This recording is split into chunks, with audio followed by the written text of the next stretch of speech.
오늘은 잠시 이제 강의 설교 좀 중단하고 특별히 예수 그리스도를 믿으면서 산다는 것에 대해서 아주 기본적인 그러나 참으로 중요한 내용을 좀 말씀을 드리려고 그럽니다.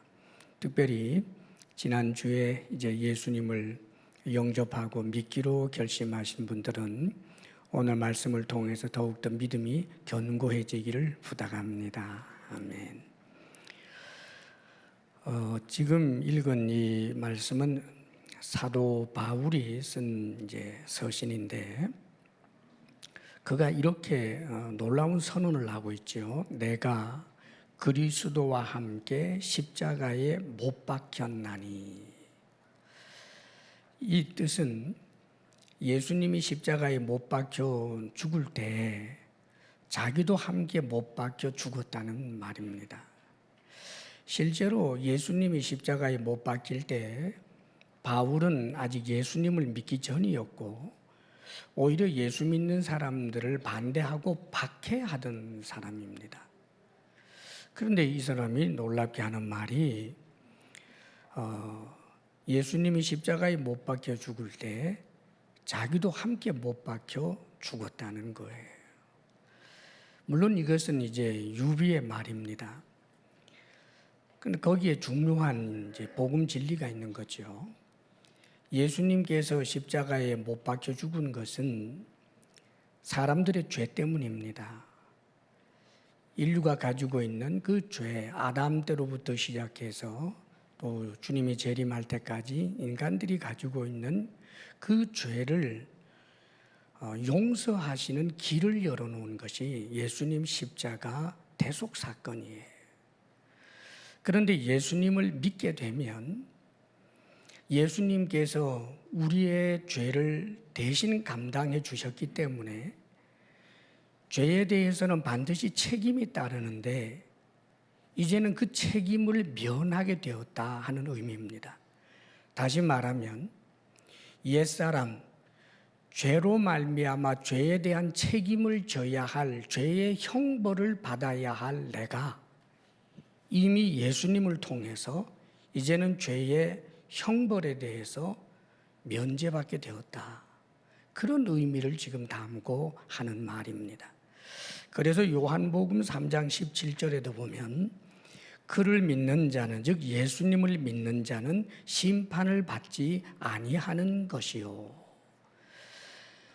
이미 하나님께서 예수님을 십자가에 못 박으시면서 심판을 하셨기 때문에 이 예수님을 믿는 자에게는 다시 그의 죄의 문제를 가지고 지옥 형벌을 판결하지 않는다 하는 뜻입니다. 사랑하는 여러분, 우리가 참으로 우리 스스로를 좀 심각하게 들여다보면 우리가 얼마나 죄가 많은지 참으로 죄성이 짙은 인간이라는 것을 깨닫게 되고 아무리 우리가 깨달아도 사실은 내가 깨달은 것보다 하나님 앞에 설 때는 더 큰 죄인입니다. 하나님 앞에 서는 순간 내 죄는 이 정도였다라고 생각했던 사람이 이 죄의 크기가 태산처럼 높아진다는 사실에 누구나 다 절망할 수밖에 없는 것입니다. 하나님과 사람의 차이가 그런 거예요. 그런데 이런 죄의 문제를 예수님께서 십자가에 못 박혀 죽으심으로 이미 죄에 대한 형벌을 받은 것이기 때문에 예수를 믿으면 하나님께서 우리를 용서해 주시겠다라고 하시는 그 용서의 말씀이 온전히 적용이 되게 되는 것입니다. 할렐루야. 이미 그래서 우리는 옛사람은 죽었습니다. 자, 그러면 이제 어떻게 살아야 하는가? 그는 이렇게 계속해서 말합니다. 그런즉 나는 죽었기 때문에 죄의 형벌을 받아야 할 옛사람, 죄의 사람은 죽었으므로 이제는 내가 사는 것이 아니요 오직 내 안에 그리스도께서 사시는 것이라 그럽니다. 지난주에 예수님을 믿고자 하는 이들에게 우리가 영접 기도를 했습니다. 그것은 개인적으로도 다 가능합니다. 여러분이 골방에서 예수님, 제가 예수님을 믿습니다. 저를 용서해 주시고 내 주님이 되어 주십시오. 그러면 주님은 우리 마음속에 들어오십니다. 자, 지난주에 영접 기도를 했는데 예수를 믿는 사람에게는 예수님이 그 사람 속에 들어와서 사신다라고 말합니다. 그리고 여기 보게 되면 나는 없어요. 나는 이미 죽었고 예수님이 내 안에 사시는 것이라. 도대체 이 의미가 뭘까? 그것은 이제는 내 삶을 통해서 하나님이 나를 통해, 예수님이 나를 통해 드러나게 되는 것, 예수님이 나를 통해서 살게 되는 것, 그런 관계를 형성하며 살게 되었다라는 뜻입니다. 다시 말하면 분명히 최종도지만 그러나 내 속에 예수님이 계시기 때문에 내가 나를 주장하지 않고 예수님이 나를 주장하도록 하게 되면 최종도라고 하는 인격을 통해서 주님이 이 땅에서 살아내게 된다라는 의미입니다. 다시 말하면 주님을 나의 주로 왕으로 모시고 그분이 원하시는 일에 순종하며 살아가게 되면 내 모습은 점점 감추어지고 하나님만 드러나게 된다는 의미입니다. 그래서 이것을 그러면 구체적으로 어떻게 사는 것을 말하는가? 믿음을 이야기하고 있습니다. 이제 내가 육체 가운데 사는 것은 여전히 내 육체에 최종도 여러분들 다 육체가 있습니다. 이름이 있지요. 육체가 있어요. 지상의 삶이 아직 여전히 남아 있습니다. 그래서 이제 내가 육체 가운데 사는 것은 나를 사랑하사 나를 위하여 자기 자신을 버리신 하나님의 아들을 믿는 믿음 안에서 사는 것이라 그럽니다. 믿음 안에서 사는 것, 즉 하나님의 아들을 믿는 믿음으로 산 것이다 라고 말씀합니다. 자, 그렇다면 이게 구체적으로 어떤 의미인지를 제가 간단하게 몇 가지를 말씀을 드립니다. 그 첫째는 믿음 안에서 산다라고 하는 것은 그리스도의 주 되심과 왕 되심, 하나님 되심을 믿고 사는 것을 말하는 거예요. 나는 죽었고 이제는 주님이 내 속에서 사는데 내 속에 꼭꼭 숨어서 우리 주님이 조금 더 드러나지 않게 살아가는 것은 잘못된 믿음의 삶이고, 하나님이 우리에게 원하시는 참된 믿음의 삶은 우리의 삶을 통하여 내 속에 계신 주님을 드러나게 하라는 말입니다. 왜냐하면 그분은 나의 왕, 나의 하나님, 나의 주님이시기 때문입니다. 사랑하는 여러분, 우리가 믿음으로 산다라고 할 때 끊임없이 하나님을 경외하고 이 주의 주되심을 인정해야 하는 것을 말하는데, 주의 주되심을 인정하고 하나님의 하나님 되심을 인정하는 가장 기초적인 믿음의 행위가 무엇이냐 하면 예배입니다. 할렐루야, 예배입니다. 여러분, 오늘 우리가 이렇게 예배하기 위하여 모였습니다. 이 예배는 내가 하나님의 왕 되심을, 주 되심을 인정하는 믿음이 있습니다 라고 하는 것을 고백해내는 가장 기초적이면서도 가장 근본적인 것입니다. 예수님을 믿는다 혹은 그분은 나의 하나님이시다라고 고백을 하면서도 예배를 드리지 않는다, 그것은 스스로 속는 것입니다. 그는 하나님을 하나님으로 왕으로 온전히 인정하지 않는 것이기 때문입니다. 그러므로 사랑하는 성도 여러분, 또 예수님을 믿은 지 얼마 되지 아니한 여러분들에게도 주의 이름으로 권합니다.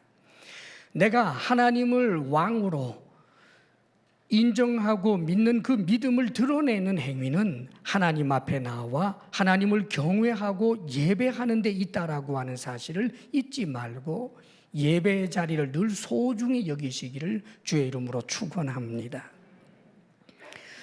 전날에 구약의 이제 광야교회는 늘 신약의 교회를 예표하는 성격을 갖고 있습니다. 이스라엘 백성들을 출애굽시키고 난 다음에 하나님께서 이스라엘 백성들에게 이제 시내산에서 그들을 교육하면서 가르치는 것은 하나님의 법인 말씀을 주시고 하나님을 어떻게 섬겨야 하는지 이 제사를 드리는 것, 다시 말하면 예배에 관한 여러 가지 규정들을 상세하게 가르쳐 줄 뿐만 아니라 그 회막 성전을 짓도록 해주신 것이 성경에 나옵니다. 이제 하나님의 사람이 되었다, 하나님을 믿는 사람, 예수님을 믿는 사람이 되었다라고 할 때 예배하는 자, 모여서 함께 예배하고 흩어져서 개인적으로도 늘 하나님을 경외하며 예배하는 자가 되어야 된다는 것을 가르쳐 주는 겁니다. 이것은 신약 성경에 교회가 등장하게 될 때 그 교회가 어떤 모습으로 우리에게 나타났는지를 잘 보여줍니다. 예수님을 영접한 사람들, 예수님을 믿은 사람들이 나 예수님 믿습니다. 그리고는 일상으로 돌아가서 그것으로 끝난 것이 아니라 예수님을 믿는 사람들이 계속하여 모이고 흩어지고 모이고 흩어집니다. 모이고 흩어지고 모이고 흩어지는 그들을 일컬어 교회라고 말하는 거예요. 예수님을 높이기 위하여, 하나님을 높이기 위하여, 예배하기 위하여, 그분의 주 되심, 왕 되심, 하나님 되심을 인정하기 위하여 모여서 하나님을 예배하는 거예요. 그게 교회입니다. 그러므로 예수님을 믿었다라고 하는 것은 내가 곧 교회의 하나, 지체가 되었다는 의미이기도 하고 예배를 반드시 드려야 할 하나님의 사람이라는 사실을 잊어서는 안 된다는 말이지요. 시편 84편에 이런 말씀이 기록이 되어 있어요. 그 마음에 시온의 대로가 있는 자는 복이 있나이다. 그래요. 사실 예배를 늘 드린다라고 하는 것은 시간 손해, 내가 하고 싶은 여러 가지 취미 생활이라든지 지금까지 가치를 부여했던 것들을 2선, 3선으로 뒤로 던져 놔야 합니다. 또 하나님 앞에 나와 예배 드릴 때 하나님 앞에 드리는 물질도 있습니다. 그러면 여러 가지로 손해를 보는 것 같다는 말이에요. 그런데 놀랍게도 그 마음에 시온의 대로가 있는 자는 복이 있나이다 그럽니다. 이 시온의 대로란 뭐냐 하면 예루살렘 성전으로 신속하게 나갈 수 있는 신장로가 있었는데 그것을 시온의 대로라고 그랬단 말이에요. 마음의 시온의 대로가 있다. 하나님 앞에 신속하게 나아갈 수 있는 마음, 하나님을 경외하는 마음, 하나님을 예배하는 마음. 그래서 이 마음을 가지고 하나님 앞에 나오기를 늘 즐거워하는 그 사람은 어떤 사람인가? 복이 있는 사람이다. 그렇게 말씀해 줍니다. 계속해서 시편 84편은 이렇게 말씀하죠. 그 마음의 시온의 대로가 있는 자, 즉 그들이 눈물 골짜기로 지나갈 때에 그럽니다. 하나님을 예배하는 자, 예수님을 믿은 사람들도 살다 보면 눈물 골짜기는 여전히 있다는 말이에요. 눈물 골짜기. 오죽하면 눈물 골짜기라고 그러겠습니까? 눈물 흘리지 않고는 걸을 수 없는 그런 삶의 길. 한숨이 나오고 눈에서 눈물이 나오고 고통스러운 그런 좌절과 아픔이 가득한 그런 현실의 삶도 우리에게는 있다는 말입니다. 그런데 그들이 눈물 골짜기로 지나갈 때에 그곳에 바로 그 눈물 골짜기에 많은 샘이 있을 것이며 팔레스타인에서는 샘이 정말 귀합니다. 그런데 그 눈물 골짜기가 눈물 골짜기로 끝나지 않고 하나님을 경외하는 사람, 그 마음의 시온의 대로가 있는 사람, 하나님을 예배하는 그 사람은 그 눈물의 골짜기가 눈물의 골짜기로만 끝나지 않고 많은 샘이 있다. 이것을 약속해 줍니다. 뿐만 아니라 이른 비가 복을 채워주나이다. 땅에서는 그 눈물 골짜기에서 놀랍게도 많은 샘들이 터져 나오고 하늘에서는 이른 비가 내리고 있는 모습. 이것은 상징적 언어인데 엄청난 복을 이야기하는 것입니다. 사랑하는 여러분, 하나님을 경외하며 살아가는 것, 예배하며 살아가는 것이 결단코 우리에게 해가 되지 아니하고 말로 할 수 없는 복이 된다라고 하는 사실을 약속해 주고 있는 말씀인 겁니다.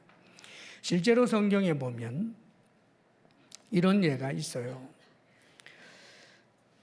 전날에 야곱이라고 하는 분이 가장 사랑하는 아들, 11번째 아들인데 요셉이라고 하는 아들을 잃었습니다. 그런데 그 형들이 가지고 온 요셉이 입은 옷을 보니까 피가 묻어 있고 이 짐승에 의해서 갈기갈기 찢어져 있어요. 피 묻고 찢어진 옷을 보면서 내 사랑하는 아들 요셉이 들짐승에게 잡아먹혔구나. 여러분, 그런 현실이 닥쳐왔다면 눈에서 눈물이 흐르지 않을 자 어디 있겠습니까, 여러분? 그야말로 눈물 골짜기입니다. 먹는 것이 맛있겠습니까? 입는 것이 멋있겠습니까, 여러분? 얼마나 엄청난 눈물 골짜기가 되어버렸는지 몰라요. 자, 그런데 이 눈물 골짜기를 오래 걸었어요. 정말 20년 가까운 세월을 보냈나 봅니다.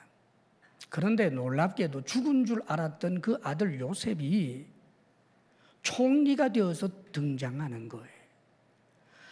총리가 되어서 등장할 뿐만 아니라 그때가 이제 이 팔레스타인 땅, 가나안 땅이 모든 사람들이 감으로서 지금 흉년으로 다 죽어가게 되는데 이 요셉 덕분에 이집트 기름진 곳으로 옮겨져서 그곳에서 참으로 너무나 놀라울 정도로 귀족 대접을 받으면서 이 야곱뿐만 아니라 야곱의 모든 식솔들 꼼짝없이 굶어 죽을 수밖에 없었던 60여 명이나 되는 그들이 아주 행복하게 살 수 있게 되었습니다. 어떻게 이런 일이 일어날 수 있었을까? 사랑하는 여러분, 야곱이 이런 아름다운 뒤끝을 볼 수 있었던 중요한 이유는 눈물 골짜기를 지나면서도 결코 그가 포기하지 않은 것, 그가 이스라엘이라는 사실, 그가 바로 하나님을 경외하는 자라고 하는 사실을 잊지 않았다는 말입니다. 어떻게 내게 이런 일이 일어나게 할 수 있습니까? 라고 하면서 하나님에게 제사 드리고 예배 드렸던 행위를 중단해 버린다든지, 하나님은 살아계신다고 했지만은 나는 하나님 살아계심을 도저히 믿을 수가 없습니다 라고 하면서 등을 돌려 가나안 우상 숭배에 빠져버린 것이 아니라 울면서도 예배드리고 울면서도 기도하고 이해할 수 없으면서도 하나님 찬양하고 어찌 내게 이런 일이 일어나게 했습니까? 그러면서도 여전히 하나님을 찬양하는 그 예배의 사람에게 하나님께서는 생각지도 못했던 많은 샘들이 바로 그 눈물 골짜기에서 터져 나오게 하고 하늘로부터 이른 비를 주시는 큰 복을 누리게 된 것입니다. 만일 알고 보니까 이 아들은 다른 형들에게 미움을 받아서 노예로 팔려갔던 것인데 그 일이 있었기 때문에 놀랍게도 그들 가문이 이어져 가고 이스라엘이라고 하는 대단한 나라가 세워질 수 있는 토대가 된 것입니다.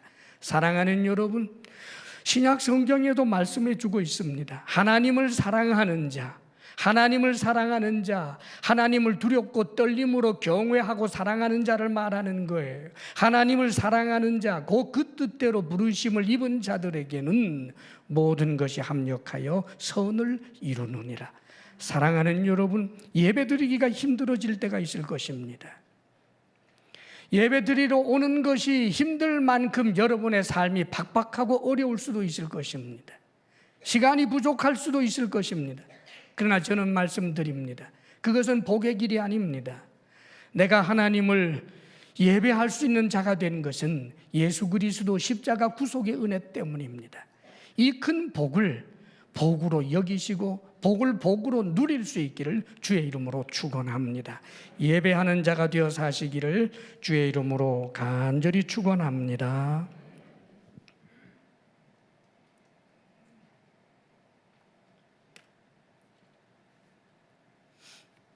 그 다음에 또 한 가지는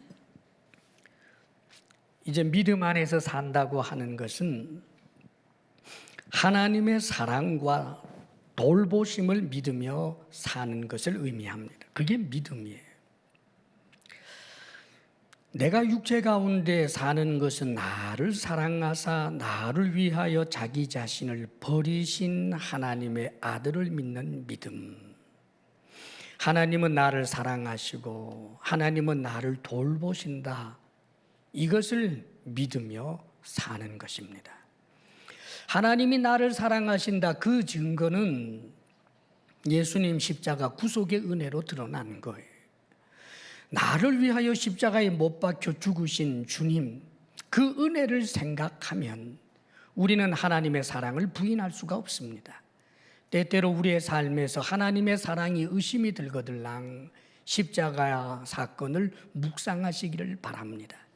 근본적으로 우리가 하나님께 사랑을 받는 대상이라고 하는 것은 예수 그리스도 십자가 사건을 통해 나타납니다.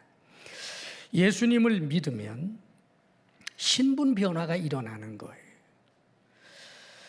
이것을 유비적으로 말씀을 하시는 것인데, 하나님이 우리를 얼마나 사랑하시는지, 얼마나 돌보시는지 이것을 표현해 주기 위하여 예수님을 믿게 되는 사람은 하나님의 자녀가 된다라고 말하지요. 사랑하는 여러분, 자기 자녀를 사랑하지 않는 그런 부모가 어디 있겠습니까? 하물며 하나님이 우리를 당신의 자녀 삼았다면 당연히 우리를 사랑하시고 돌보시지 않겠습니까? 또 성경은 하나님이 우리를 사랑하시고 돌보신다라고 하는 것을 어떤 신분으로 표현해 주느냐 하면 신랑과 신부로 표현해 줘요. 예수님은 신랑, 나는 신부.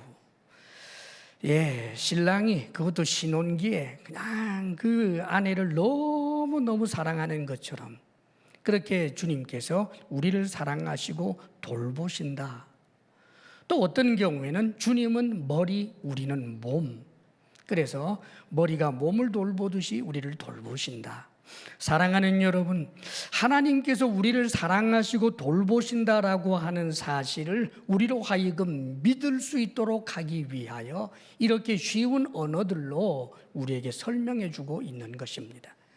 문제는 하나님이 사랑한다 할지라도 사랑을 부인하면 그는 사랑받는 자가 아닌 것이 되고, 하나님이 돌본다 하실지라도 그 돌봄을 스스로 부인하면 적어도 그는 돌봄의 은혜를 누리지 못하는 팍팍한 삶을 살게 되는 것입니다. 가장 중요한 것은 믿음이에요. 왜냐하면 믿음이 없이는 이 사랑을, 이 돌보심을 우리의 삶의 현실 가운데 구체적으로 느낄 수 없게 되어버리기 때문입니다. 믿음으로 볼 수 있고 믿음으로 느낄 수 있기 때문입니다. 전날에 예수님께서 당신에게 말씀을 듣기 위하여 몰려온 이스라엘 그 백성들을 봅니다. 대부분 좋은 옷 입은 사람이 없고 가난한 사람들이 무리지어서 주님 앞에 나와 있습니다. 그런데 주님께서 이렇게 말씀을 하십니다. 내가 너희에게 이르노니, 내가 너희에게 이르노니. 이 주님의 신적 권위를 두고 하는 말이에요. 어떤 누군가 어디 꽤 대단하다라고 하는 어떤 책 이런 정도가 아니라 하나님이신 당신이 내가 너희에게 말한다. 주님이 누구인지 아는 사람에게만 이 말씀이 권위가 있는 거예요. 주님을 하나님으로 아는 이에게 내가 너희에게 이르노니 할 때 그 말씀은 권위가 있고, 예수님을 단순한 목수 청년으로 생각하고 있는 사람들에게 내가 너희에게 이르노니 할 때는 그 말은 아무런 권위가 없는 것입니다. 말씀에 대한 권위도 일단 믿음으로부터 오는 거예요. 예수님 그분은 누구이십니까? 하늘과 땅을 창조하신 창조주 하나님입니다. 그분이 목수 청년의 모습으로 이 땅에 계시면서 함께 배고파하면서 함께 헐벗으면서 지금 그 가난한 이들에게 말씀하고 있는 거예요. 내가 너희에게 이르노니. 목숨을 위해서 무엇을 먹을까, 무엇을 마실까, 몸을 위하여 무엇을 입을까 염려하지 말아라. 오늘 먹으면 내일 먹을 것이 염려될 수밖에 없는 삶의 현실을 가지고 있는 이들에게 염려하지 말래요. 내가 너희에게 말하니까 염려하지 말래요. 너희들 가난한 것 알지만 염려하지 말래요. 내일 먹을 것 없는 것 알지만 염려하지 말래요. 그러면서 주님이 이렇게 말씀하십니다. 공중의 새를 보라. 심지도 아니하고 거두지도 아니하고 창고에 모아 들이지도 아니하느니라. 그러나 너희 하늘 아버지께서 기르시고 있지 아니하느냐. 너희는 이것보다 더 귀하지 아니하냐. 우리 주님께서 너희 하늘 아버지께서라고 말합니다. 지금 저렇게 하늘 나는 새를 기르시는 분이 너희들의 아버지다 그 말이에요. 그런데 저렇게 너희들보다 훨씬 귀하지 않은 하찮은 하늘 나는 새도 먹여주시는데 하물며 너희일까 보냐 그 소리입니다. 계속해서 주님께서는 또 말씀하십니다. 너희가 어찌하여 의복을 위하여 염려하느냐? 들의 백합화가 어떻게 자라는가 생각해 봐라. 수고도 하지 않고 길쌈도 하지 않는다. 그러나 솔로몬의 어떤 영화로도 이 꽃 하나만 갖지 못하였느니라. 오늘 있다가 내일 아궁에 던져지는 들풀도 하나님이 이렇게 입히시는데 하물며 너희일까 보냐. 믿음이 작은 자들아. 사랑하는 여러분, 우리 주님의 이 아픈 마음을 기억하십시오. 돌보시는 하나님이신데 믿지 못하기 때문에 하나님의 그 돌보시는 능력이 땅에 임하지 못하도록 스스로 차단해버리는 참으로 안타까운 모습 때문입니다. 사랑하는 여러분, 믿지 않아도 돌보시면 되잖아요. 예, 그런 경우 많습니다. 믿지 않아도 돌보시는 일들 있지요. 그러나 사랑하는 여러분, 믿지 아니할 때 하나님의 돌봄이 내 속에 유익이 되지 아니하고 돌봄을 하나님의 돌봄으로 이해하지도 못하기 때문에 더욱더 죄의 길, 타락의 길로 가버리기 때문에 믿음이 없는 가운데 하나님이 돌보는 것은 일반 은혜일 뿐 진정한 은혜에 속할 수가 없게 되는 것입니다. 그러므로 주님은 이렇게 믿음을 요구하고 있는 거예요.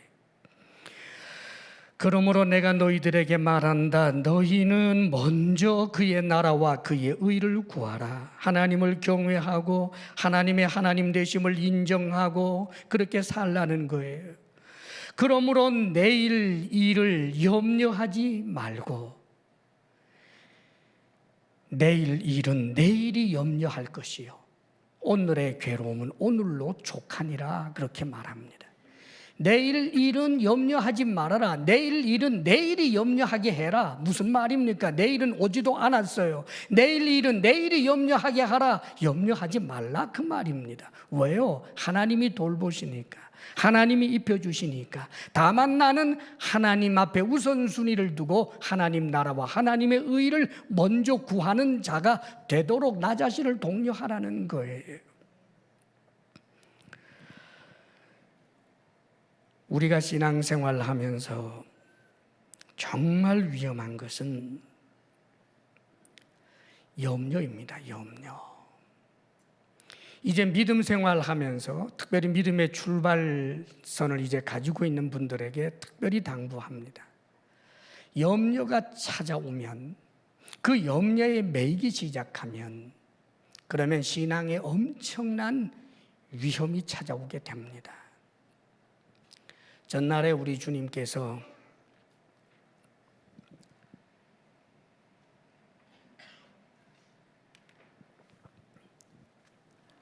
말씀을 뿌렸을 때 그 말씀을 받아들이는 태도의 그 마음, 즉 믿음이 있느냐 없느냐의 그런 마음을 4가지 마음밭으로 비유해 주셨어요. 그 중에 하나가 말씀을, 복음을 즉 줬는데 씨를 뿌렸는데 길바닥에 뿌려진 씨, 땅이 딱딱하기 때문에 씨앗이 들어가지도 못하고 그래서 새가 와서 콕콕 쪼아 먹어버리고 맙니다. 아예 전혀 믿어지지도 않고 들리지도 않는 이들이 있다는 거예요. 하나님 계신다? 안 계셔. 천국이 있습니다? 없어. 그냥 자동으로 나와버리고 전혀 귀를 기울이지 않으려고 하는 이들이 있습니다, 여러분. 그냥 생내적으로 싫어요. 있어요, 여러분, 그런 분이. 믿지 않는 사람들입니다, 전혀. 그 다음에 두 번째는 하나님의 말씀이 뿌려지는데, 이번에는 씨앗을 뿌리는데 어디다가 뿌렸느냐 하면 큰 돌밭에 뿌렸어요. 자갈자갈한 자갈이 많다는 뜻이 아니라 큰 돌이 있고 그 위에 흙이 이렇게 덮여 있어요. 그러니까 거기에는 싹이 금방 나죠. 근데 싹은 났지만 밑에 돌이 있으니까 결국은 뿌리를 내리지를 못하고 해가 떠오르니까 막 다 없어져 버리고 많은 그런 경우를 비유해 주시면서 이 돌밭에 떨어진 그런 말씀을 받아들이는 마음의 태도처럼 하나님 우리의 죄를 용서하신다, 천국이 있다, 아멘, 아멘 하고 금방 기쁘게 받아들였지만 나도 예수님 믿겠습니다. 나도 이제는 하나님 자녀가 되겠습니다. 나는 천국 백성이 되겠습니다. 감사합니다. 하지만 햇볕이 나서 뜨거워지면 타버리듯이 예수를 믿는다는 이유 때문에 불이익이 다가온다거나 어려움이 생기면 바로 믿음을 포기해버리는 사람들. 돌밭에 뿌려진 그런 씨앗처럼 돌밭과 같은 그런 마음이 있다는 거예요. 예수를 믿다가 금방 포기해버리는 사람입니다. 그 다음에 또 한 가지를 이야기하는데 마치 이 잡초가 많은 엉겅퀴라든지 그런 가시떨기라든지 이런 잡초가 많은 곳에 씨앗이 뿌려졌는데 자라기는 자라지만 결실을 못하는 그런 마음밭이 있다는 거예요. 결실을 못한다. 사랑하는 여러분, 구원의 열매, 하나님의 자녀로서 나중에 성화된 그 열매가 없게 되는 것을 말하는 것으로 그것은 사랑하는 여러분, 열매 안 맺어도 된다고 생각하면 안 돼요. 말씀이 뿌려졌는데 그 말씀은 반드시 영생과 구원의 열매를 맺어야지, 그렇지 못하면은 고생만 하다 끝나는 거예요. 그렇다면 이것을 무엇이라고 말씀합니까? 주님께서는 재리의 유혹과 세상 염려 때문에 신앙생활을 제대로 하지 못하고 결국은 세상 사랑하여 주님을 배반하게 되어버리는 사람을 두고 말합니다.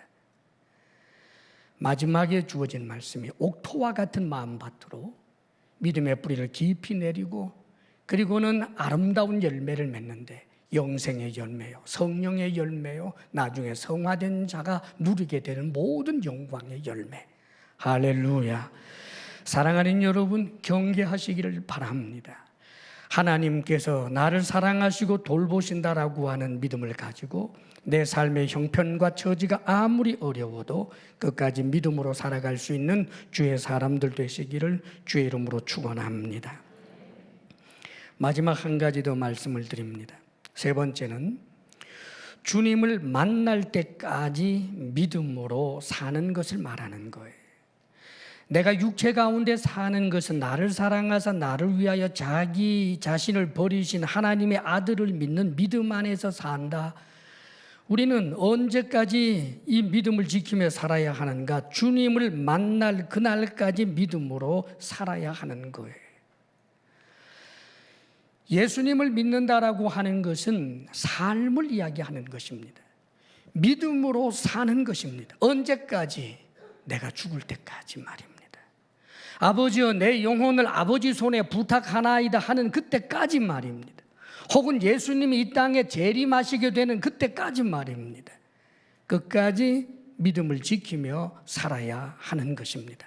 사랑하는 여러분, 모든 사람들이, 교회에 다닌 모든 사람들이 천국 백성으로 하나님과 다 함께하는 것 아닙니다.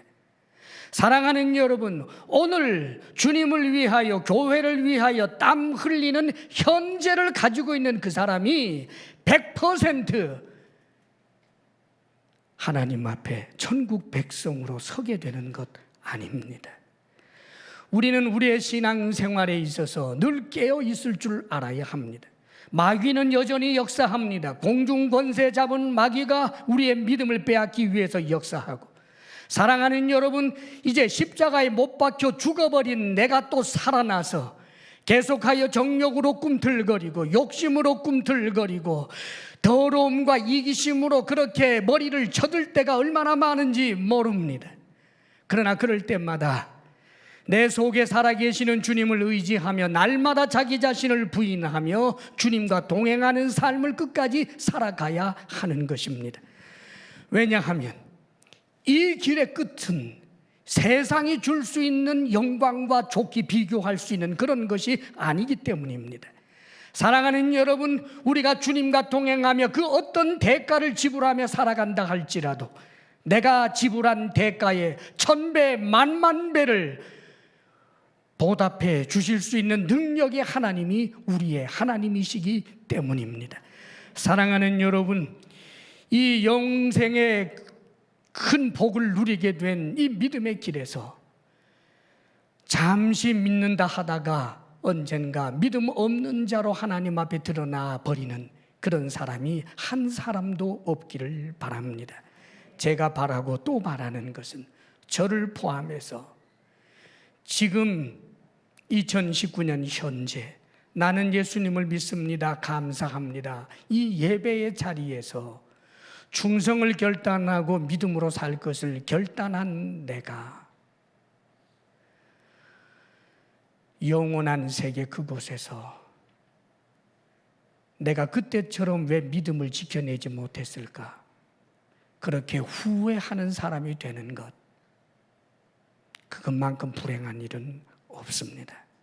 사랑하는 여러분, 믿음의 길을 끝까지 지켜내시는 하나님의 사람으로 이 시대에, 이 시대가 결단코 이 세상이 여러분을 감당하지 못할 그런 믿음의 사람으로 승리하기를 우리 주 예수 그리스도의 이름으로 축원합니다. 아멘. 기도하겠습니다.